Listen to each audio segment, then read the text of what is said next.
Ooga chaka, ooga chaka. Was that Hooked on a Feeling? Yeah. All right. Well, how do I start this damn thing?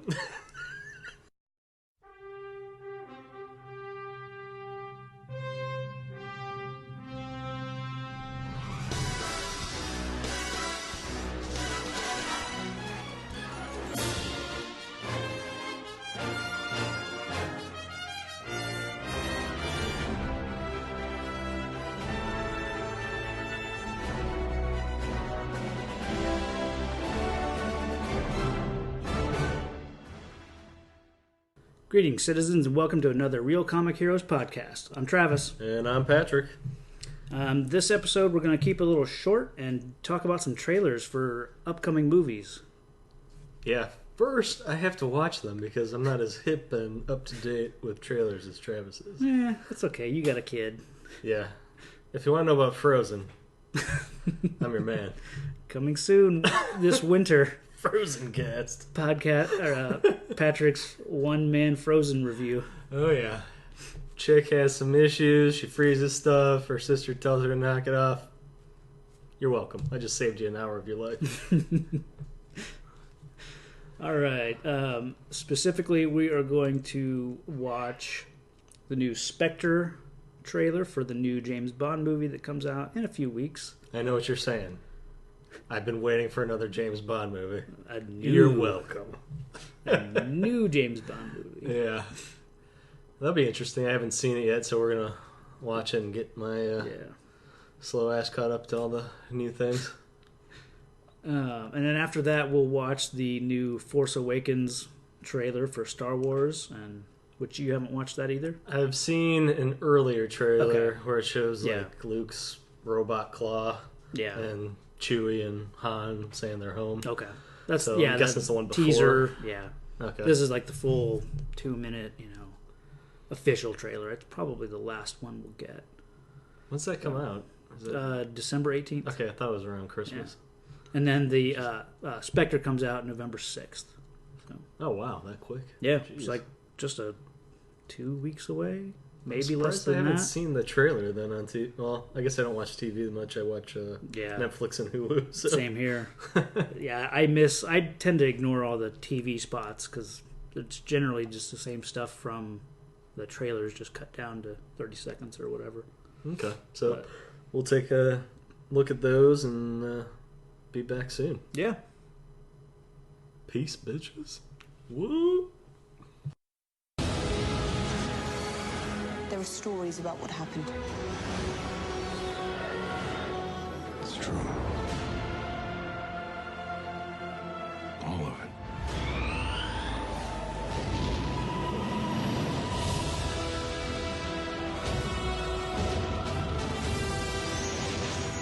The dark side. The Jedi.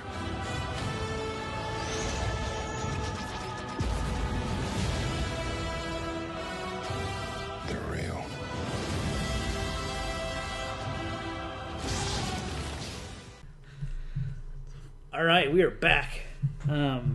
We watched. We actually watched all three of the James Bond, the Spectre trailers, the teaser, and then the second one, and then the third one, and then we watched all the Star Wars trailers in a row. So, which one do you want to talk about first? Let's do Star Wars since it's fresher. Yeah. We were just talking a little bit earlier about who everyone was supposed to be as far as that one. I think it was the second trailer or teaser or Luke's narrating it, talking about who has the Force. And now you have it. And who's the you? Right. Is it angsty grandpa issues guy that I think might be Darth Vader's grandson, Luke's son, that says I'll finish what you started? See, that.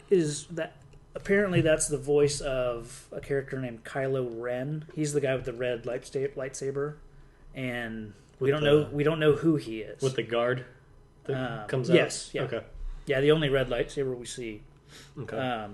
Because in his blade is all raw and like fire, so it's like, is he unskilled? Is he sort of force sensitive and trained a little bit in the Sith way. And well, it begs the question: who's left in the Sith way? Right, we don't know. Vader took care of Sidious, or Sidious, and then obviously Vader went up, Viking style. Yeah, little funeral pyre.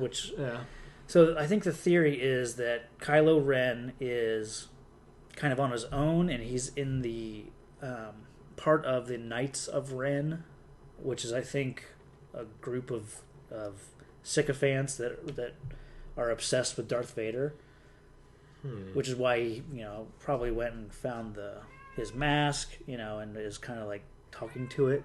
So there's a lot of discussion that guy might not be stable. Okay, so the Knights of Ren. Yeah. Is there Knights of Stimpy? There should be. There. That's the only Ren I know. Yeah. So there's a weird cult formed around Darth Vader's grand ambition. Supposedly, yeah. We're not, and that's that guy with the red lightsaber. Yeah, who probably isn't a part of the, what has become of the Empire. Like, he's probably completely on his own. An outlier. So, yeah. I mean, the way that trailer goes on, and when Luke's narrating, it makes it sound like a kid he's talking to. It does, but it's really the same audio from Jedi when he's telling Leia that, he was when he revealed to Leia that they were brother and sister. Yeah. It's the same dialogue. I think it's a new recording because it sounds different. Well, yeah, he sounds older. Yeah. Like, it's not the, gee willikers. Yeah. Luke Hamill or Luke, Luke? Mark Hamill. Mark Hamill, jeez. Yeah. Luke Hamill, duh. Jeez, I'm going to get nailed by freaking Star Wars. Star Trek nerds. What? Yeah, I just said it. So the other people we see in the Star Wars trailers, we've got, we see Chewbacca, and we see a little glimpse of R2-D2. Carrie Fisher's in there at the third trailer, just kind of briefly putting her head on Han's chest. Yeah. We've got Han Solo. Obviously, he was in 2 of the trailers. I'm hoping Leia gets back in that bikini. Oh, yeah. Yeah. That'd be nice. Yeah, they got CGI. They can lift and... it's fine. The weird thing that's missing from all the trailers, we get some audio, some dialogue from Luke, but you never see him. Unless you count the hand on R2-D2, But there's no certainty that that's even his hand. It's a different hand than we saw in, Jedi and Empire. But 30 years later, he would have a new upgraded. Right, yeah. So that I'm fine with, but maybe it's not even him. I don't know. I hope it is, but... Yeah, you'd think he did a less robotic-looking hand by now. Yeah. What else we get? The new characters that we see are Rey, which is the girl, and there's the thing with her and Finn, who is the Black Stormtrooper. We don't have last names for either of them. So it could be Rey Skywalker, it could be Rey Solo. Yeah, I was thinking... If it's even a descendant, They show a lot of footage of her and Han. Yeah. So that's automatically what makes me think it's Han and Leia's kid. Yeah. I suspect that she breaks into the Millennium Falcon and is kind of taking it when Han and Chewie come in and say they're home with weapons pointed. So I'm wondering if that's kind of how they meet. Maybe not. Then, like I said, you got Finn, who looks like he crash landed on... It's not Tatooine. They made that clear in Comic-Con, or no, the Disney Expo. See, I think it looks like the planet that Spaceballs crashed on. I hate that movie. What? How dare you, sir? I actually recommended that for the Hangover review. Oh, nice. I was like, it's a good one to have before the Star Wars release. Yeah. Because it's a stupid movie. Yeah. And Rick Moranis is a way better Darth Vader than... Those fighting words, sir. You're taking a lot of chances coming in here with a Blackhawks jersey. John Candy was a way better Chewbacca dog. Oh, my God. And don't get me started on Pullman versus freaking Pullman can eat a dick. What? He was the president of this United States. He Show was. some respect. He was awesome as the president. Pizza the Hut. I mean, come on. You need to leave. Spaceballs. Now that should have had a trilogy. And oh my god, I'm surprised he hasn't. While he's still alive, I'm surprised Mel Brooks hasn't. People have been asking him for a sequel for years. Really? Yeah, that's good by itself. Don't mess with it. Yeah. Come on. Oh man, I can't believe you hate Spaceballs. I can't do it. I've just never been a fan. Let's see. What haven't we talked about?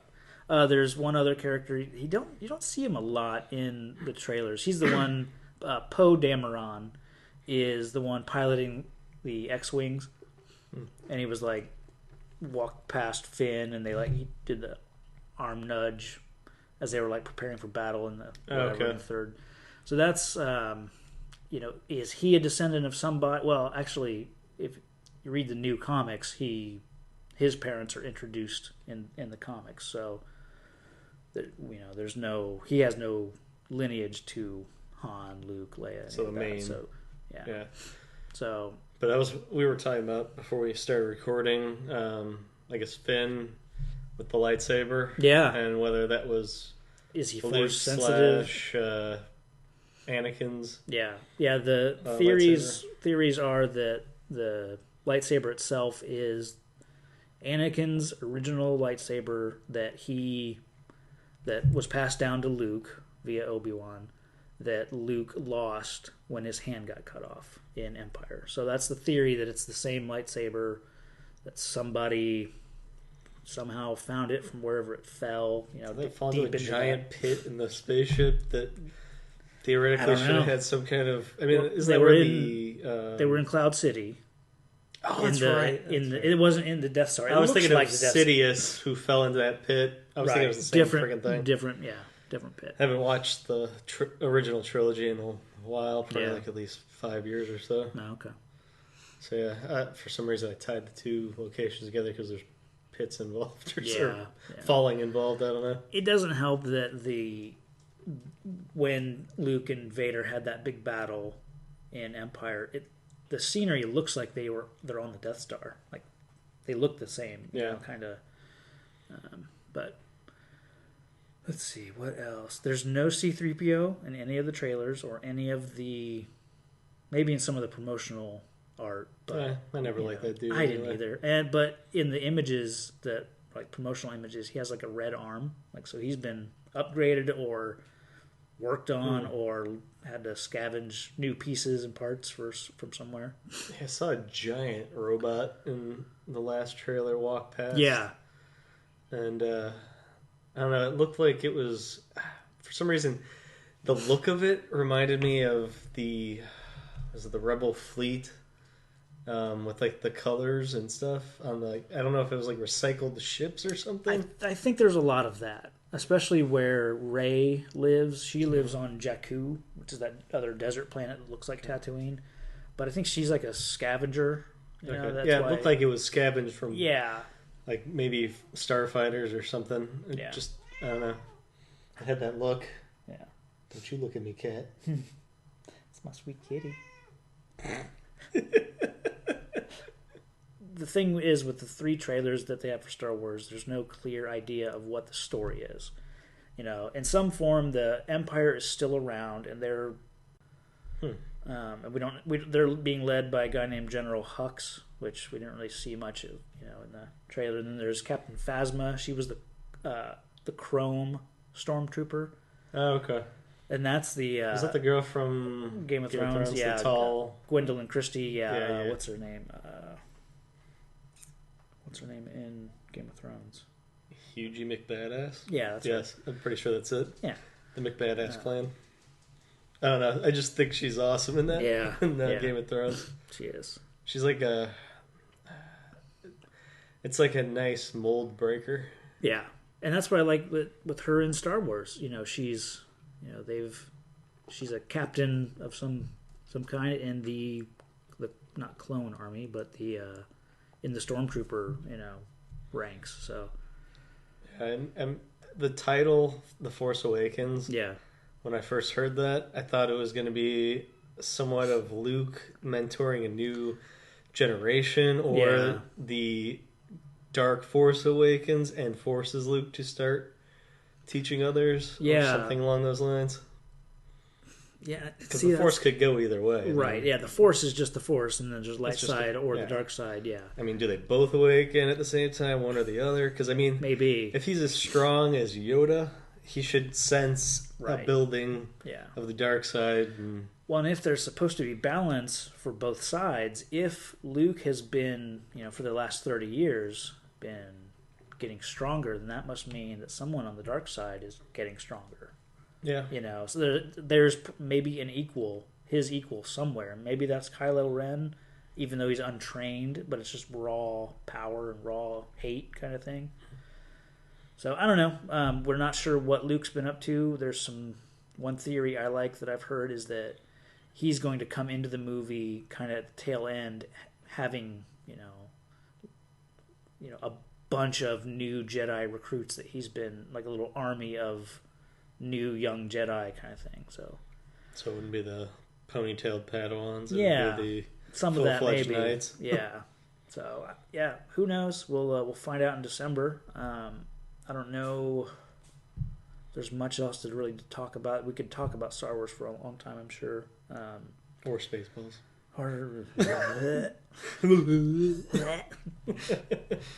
That was one thing. The first, was it the teaser that kind of made you sick just watching? Oh yeah, just watching it on my TV. Just when the Millennium Falcon kind of like does a 180. Yeah, the camera twirls with it, and it was just jarring because you're going from a dark wooded area with a lightsaber, and all of a sudden it's light, bright sky, twirling Millennium Falcon, and I'm hurling in my seat basically. So don't go see it in IMAX 3D.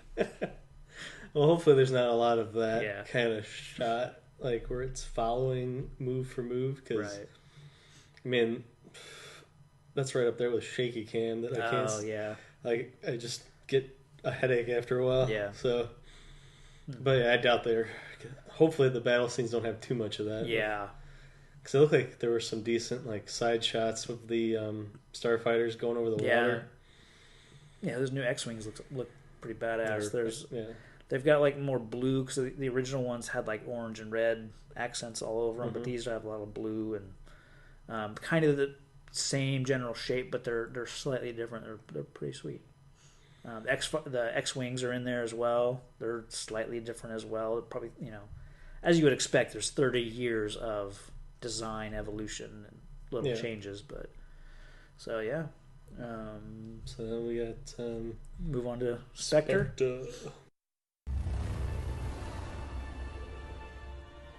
This organization, do you know what it's called? Its name is Spectre.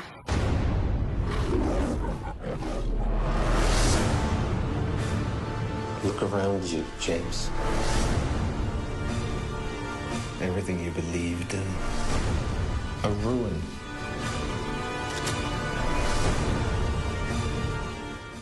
What I'm interested in, did any of the Spectre material remind you of anything? Any previous Bond movies?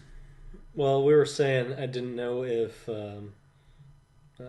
Christoph Waltz was supposed to be Blofeld. Right, that's the theory. It's just his mannerisms, his... Well, he's wearing a Nehru jacket, but it's black instead of the... Yeah, and he was in the shadows and had always been there, but never found. So he's supposed to be the mysterious head of Spectre, like Blofeld is in the early Bonds. Yeah. And what else? There was also kind of the part where he asks Q.2.0 to pretend he's dead, get rid of him. Yeah. So it made me think of the one where Bond faked his death. Sure. In the scuba diving movie. I can't remember the name of it. Is that Thunderball? Yeah.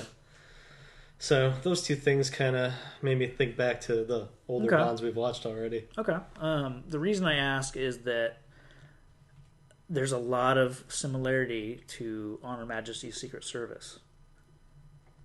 They use similar music. It's almost, I think it is the On Her Majesty's music that they've kind of redone. The prevailing theory that I've been kind of listening to is that is it kind of a remake of Spectre or of Honor Majesties? There is a giant flaw in that theory. Yeah. Mexico, not known for their skiing. Well, they go to the Alps in this one. Really? Yeah, they're on location. They're going back to the Alps, and they haven't done. It's weird. I thought they would have been more focused in Mexico City, just based on the artwork of the trailer with the Day of the Dead mask and stuff. Which that reminds me of Live and Let Die, which we haven't gotten to, but there's a lot of that there. Yeah, I don't think I didn't pick up on that. Okay. I think I just got stuck on the Blofeld theory and then the whole faking his death. Okay. Or making him disappear at least. Yeah. But I guess we should talk about the trailers themselves instead of my theories, yeah. Well, I thought they were, especially the second one, were pretty dark. Yeah. Not like, I can't see dark, but like mood-wise. Mm-hmm. Very, and I feel like the Craig Bond movies in general have gone that way. Like, almost like very serious. The Bourne movies had an impact on the Bond movies. Yeah, and that's very present in.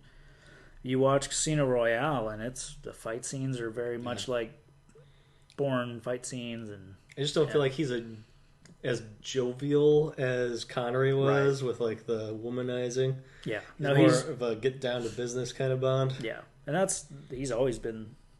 He's a different Bond than anyone really so far. Because Brosnan was more of the freewheeling bachelor Bond. Yeah, in like GoldenEye, he had a tough edge to him that was kind of like Connery in From Russia with Love a little bit, but then he had like some cheesiness like Roger Moore, So I just feel like Craig's more of an action hero playing Bond than anyone else before. Yeah. I mean, Connery probably was the closest as far as, the imposing nature. Yeah. But even he was kind of, I don't know, lighthearted at points in the movies. He was, still had the bachelor edge to him. Mm-hmm. Yeah. But Craig's like, you killed my puppy and I'm very upset. Yeah. I'm just gonna... The one thing I've noticed with the Craig movies is he's not as... It's there a little bit, but he's not as womanizing as... some of the Connery movies that we've seen so far. So I guess visualize the women in the Craig movies, the Bond girls, I guess. Like, I couldn't remember a single one if you told me. Sure. I know there's going to be like the oldest Bond girl in the Spectre movie. Monica Bellucci. And is she in her 40s or something? She's 50. She'll be the oldest Bond woman. Yeah. Interesting. Well, she looks good for her age. She does, yeah. Good for her. But at least these Bond girls can speak their own dialogue and aren't dubbed. Yeah, I don't know. I still find that weird. All the dubbing. The early ones were it's like fun. Heavily dubbed. Yeah, I guess if you want exotic looking women, then I guess, but and back then you probably didn't get very good dialogue anyways, or good audio, so probably even Connery had to do a lot of dubbing, just his own lines, so that they were crisp and clear. Yeah, so they probably figure if we're dubbing anyways, might as well get someone that looks the part. At least they did a decent job of dubbing. It wasn't like a Japanese movie where it's way off. Yeah. But yeah, even with the all the Spectre trailers, there's not a clear, it appears that Bond goes rogue again, which is, him asking Q to make him disappear. Mm-hmm. But we're not really sure. Yeah, he's not supposed to be in Mexico City. Right, yeah. M was questioning him, what was he doing there, that kind of thing. And then it was a weird scene at the end of the second one, I think, where Bond's like in the meeting area of Spectre. Yeah, that's a really bizarre. Like he gets called out by maybe Blofeld. Blofeld. Yeah. And I don't know. He's got like a creepy history with Bond that seems like Bond isn't aware of. Yeah, I wonder. I don't quite understand that. From what I know of Bond's history, his parents died when he was maybe 6 or something, and then went to live with, I don't know who, but there's some theories that he went to live with Blofeld and that they grew up together. But then that, you can't, if that's the case, then the previous movies don't make sense because obviously they didn't know each other in You Only Live Twice and Honor Majesty. Yeah. So there's a theory that they kind of grew up together, same age, that kind of thing, and I don't know how I feel about that. But although this Blofeld maybe doesn't seem to have the same scarring issues. Yeah, and that's all the Blofelds look completely different. So. Oh really? I've only seen 2. Yeah, think, so. And completely different, performances, completely different actors, Okay. But should we move on to actually talking about On Her Majesty's Secret Service? Sure. Okay. Then we will be back next week with our review.